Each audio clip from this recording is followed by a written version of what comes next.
nikiwa Dodoma, mmoja wa wafanyakazi wangu akanitumia clip ya Dennis anaongea kwenye mtandao.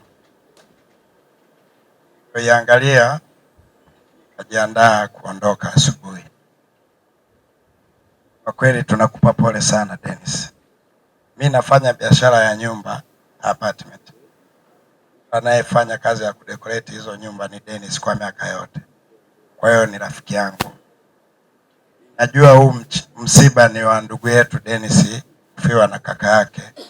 Tunaweza kusema ni wa Wachina. Lakini familia ya Dennis na mke wa marehemu, unaweza kuona nimejaribu kuuliza, nimeonyeshwa hawa ni wafanyakazi wa marehemu.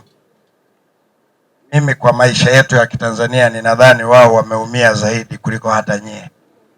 Kwa sababu tunajua hali ya nchi yetu na ajira ilivyo ngumu, na kazi hii nadhani haichagui degree, wamo wenye elimu kama ya kwangu.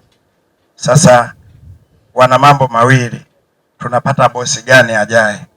Kwa hiyo wana maumivu makubwa zaidi. Nilikusikia pia kwenye clip yako, nimeirudia mara mbili, kwamba hata wakati wa corona wewe hukuwanyima Watanzania hawa mishahara.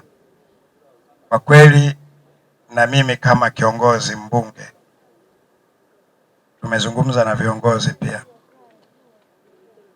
Hatusemi kwa ubaya, tunahitaji jeshi la polisi yapitie upya haya makampuni. Mimi na marafiki wengi sana Masai, hawana hizi tabia zilizojitokeza. Hawana.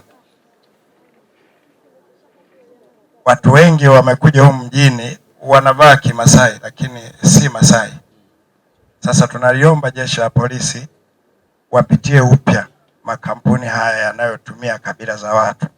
Hatuwezi kubrandi kwamba Masai ni wabaya. Nyinyi wenyewe ni Watanzania mnafahamu. Lakini mtu anaweza akaekti chochote kile. Hata Wachina wako wabaya na wazuri. Kwa hiyo tunaomba tu kwamba wale waliofanya hiki kitendo, jeshi la polisi litusaidie kuwakamata. Na kama mlivyosema, tutajitahidi kusema kwa viongozi ili waweze kufanyia kazi hili. Tunakuomba sana Dennis, najua wewe sasa ndo mwenyeji wa hii familia kwa sasa. Hata kama mtoto atabaki hapa, ameona upendo wa marehemu baba yake, jinsi alivyokaa na watu. Aendelee kuwa na tabia hiyo ya Kitanzania ya baba yake. Kaa na watu, wasikiliza watu, kusaidia watu, ndio tabia zetu za Kitanzania. Na kwa kweli hata mimi nafanya kazi na Wachina kwenye kampuni zangu. Wachina na Watanzania sisi ni marafiki. Toka enzi za Mwalimu Nyerere tunafahamu. Sisi ni marafiki. Hata ukiangalia kwa sasa, wawekezaji wengi ambao serikali inapigana waje kwetu, naongoza Wachina. Kwa hiyo tusiharibu hii image ambayo imetengenezwa na viongozi wetu kutuunganisha sisi na Wachina. Hili swala lililojitokeza hapa, hili jambo sio zuri. Hata angekuwa ndugu yako, hata angekuwa nani, tunawaomba sana wale wote wengine pengine wana information za kufanikisha kuwakamata, mjitokeze ili tuweze kukomesha hizi tabia. Si image nzuri kwenye taifa letu. Wakati tukipitia majanga mengine, wanaibuka tena watu wengine kuanza kupiga watu na kuwachinja kwa shilingi milioni 10 kama nilivyosikia. Si tabia nzuri.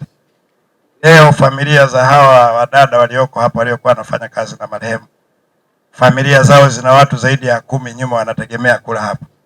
Halafu tension kama hii inatokea, hatujui mtoto atasema mimi narudi kwetu, tayari hao watakuwa majobless mtaani.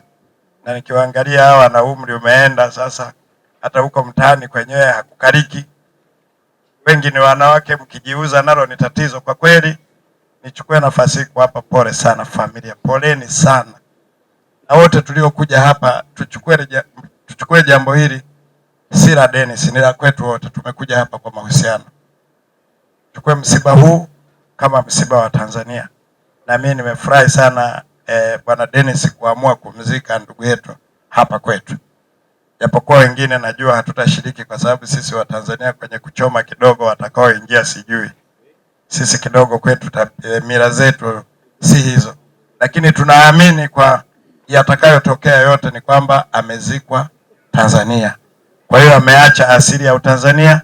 Tuendelee kudumisha amani, tuendelee kudumisha upendo wetu na uelewano wetu.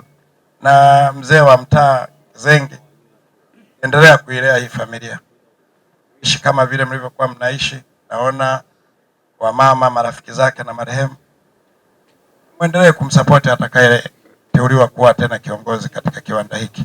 Baada ya kusema hayo, mimi kwa niaba ya kampuni zangu pia na familia tuliandaa rambirambi, tutamkabidhi Bwana Dennis. Asanteni sana na poleni kwa msiba.